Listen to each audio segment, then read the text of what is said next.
Germans went to the polls today to vote in federal elections. As the polls predicted, Angela Merkel's Conservatives won the most votes, and she will remain chancellor. But the political landscape in Germany has changed. For the first time in more than half a century, a far-right party has entered parliament.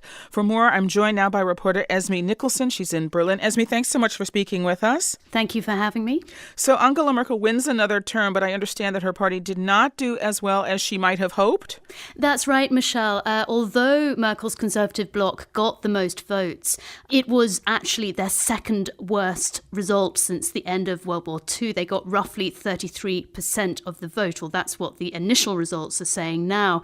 Her main opponent, the centre-left Social Democrats, also did worse. And in fact, they got their lowest result ever. They are down at 20%. That's punishment, perhaps, for working with Merkel in a grand coalition for so many years. The Social Democrats and Merkel's Conservatives have worked for 2 out of her 3 terms together.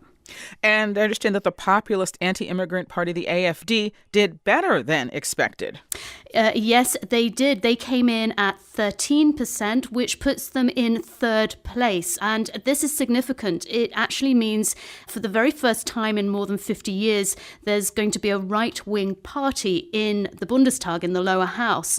What did the AfD do well, and what impact do you think that they're going to have? They're a young party. They're only 4 years old, and originally they formed in response to the financial crisis and the bailouts that Germany and the EU gave Greece. At the last election, they were following this anti-Euro, anti-bailout agenda, and they didn't do well enough to enter parliament. But since 2015, when roughly 1 million asylum seekers came to Germany, the AfD has styled itself as an anti-Islam, anti-immigrant party, and it ran a pretty xenophobic campaign, calling, for instance, for a ban on headscarves and minarets. This rhetoric has really found resonance among those who feel left behind. This is particularly the case in the former East, among people who never really quite got over the collapse of communism. But we're seeing this evening that some traditionally conservative voters in southern Germany have also turned to the AfD. So Merkel does not have enough votes to govern alone, so she does need to form a coalition. We've understood that she certainly won't be reaching out to the AfD, but what about other potential partners?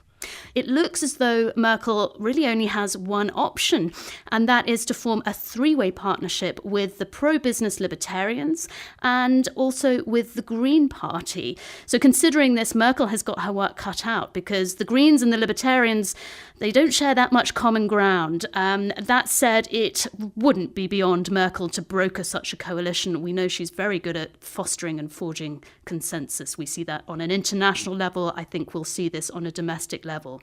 But it could take until Christmas for a new government to form. That's Esme Nicholson in Berlin. Esme, thanks so much for speaking with us. My pleasure, Michelle. Thank you for having me on.